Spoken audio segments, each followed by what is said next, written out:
क्या आप जानते हैं कि भारतीय सेना का एक ऐसा ऑपरेशन है जो 1984 से लेकर आज तक लगातार जारी है। जी हाँ, ये सुनकर आप भी हैरान रह जाएंगे। ये कोई कुछ दिन या महीनों का या कुछ सालों का मिशन नहीं है, बल्कि दशकों से चला आ रहा एक ऐतिहासिक सैन्य अभियान है। और उस ऑपरेशन का नाम है ऑपरेशन मेघदूत। जय हिंद आप सबको। मेरा नाम है शिव प्रताप सिंह राणा और मैं आज आपको बताने जा रहा हूँ ऑपरेशन मेघदूत के बारे में। पहले ये समझते हैं कि ये ज़रूरी क्यों है। आप समझिए कि सियाचिन ग्लेशियर समुद्र तल से लगभग 20,000 फुट से भी अधिक की ऊंचाई पर है। एक अत्यंत दुर्गम और कठोर क्षेत्र जहाँ चारों ओर सिर्फ बर्फ़ से ढकी ऊंची ऊंची चोटियाँ दिखाई देती हैं।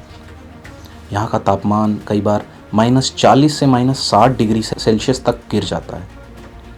इतनी भीषण ठंड में हथियार पकड़ना भी एक चुनौती बन जाता है। और सिर्फ हथियार पकड़ना नहीं, रोज़मर्रा के काम जैसे खाना खाना, सांस लेना तक मुश्किल हो जाता है। तेज़ धूप जब बर्फ़ पर पड़ती है तो उसकी चमक आँखों को गंभीर नुकसान पहुँचा सकती है। कम ऑक्सीजन के कारण सांस लेना कठिन हो जाता है और सामान्य गतिविधियाँ भी भारी लगने लगती हैं। यही कारण है कि सियाचिन को दुनिया का सबसे ऊंचा और कठिन युद्ध क्षेत्र माना जाता है। और आपको जान के गर्व होगा कि हमारी भारतीय वायुसेना की मदद के साथ वहाँ पर हमारी सुरक्षा इंश्योर करती है। काराकोरम पर्वत श्रृंखला है ये, और इसी पर्वत श्रृंखला में स्थित यह ग्लेशियर सामरिक दृष्टि से अत्यंत महत्वपूर्ण है।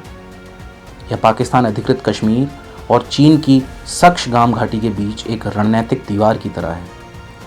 यदि इस क्षेत्र पर पाकिस्तान का नियंत्रण होता तो वह चीन के साथ मिलकर भारत के लिए गंभीर सुरक्षा की चुनौतियां पैदा कर सकता था। साथ ही यहाँ से निकलने वाली नुब्रा नदी सिंधु नदी तंत्र का हिस्सा है, जो भू राजनीतिक दृष्टि से भी महत्वपूर्ण है।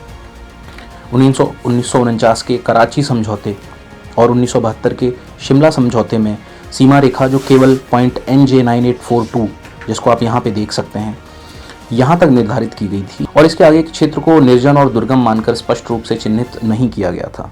1970 और 1980 के दशकों में पाकिस्तान ने विदेशी पर्वतारोहियों को इस क्षेत्र में भेजना शुरू किया और अंतर्राष्ट्रीय नक्शों में इसे अपना दिखाने की कोशिश की।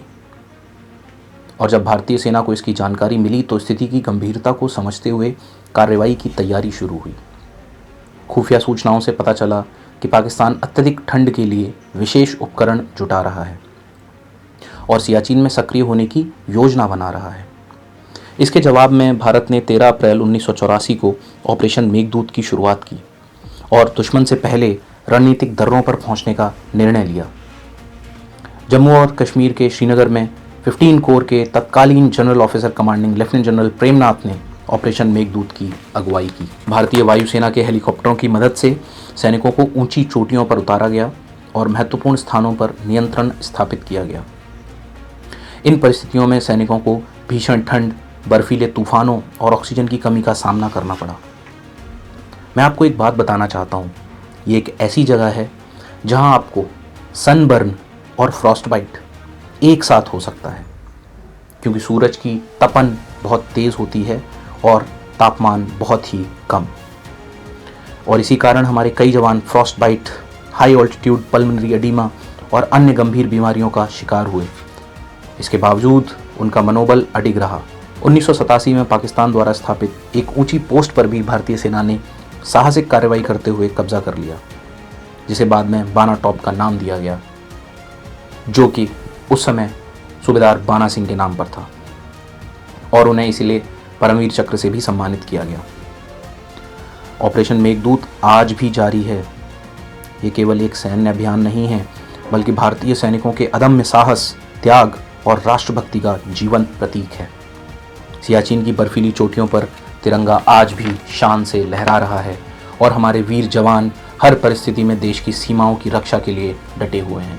मैं उम्मीद करता हूँ कि ये वीडियो आपको उन गंभीर परिस्थितियों को समझने में बहुत मदद करेगा और हमारे भारतीय सैनिकों के ऊपर गर्व करने का आपको एक मौका देगा। धन्यवाद। जय हिंद।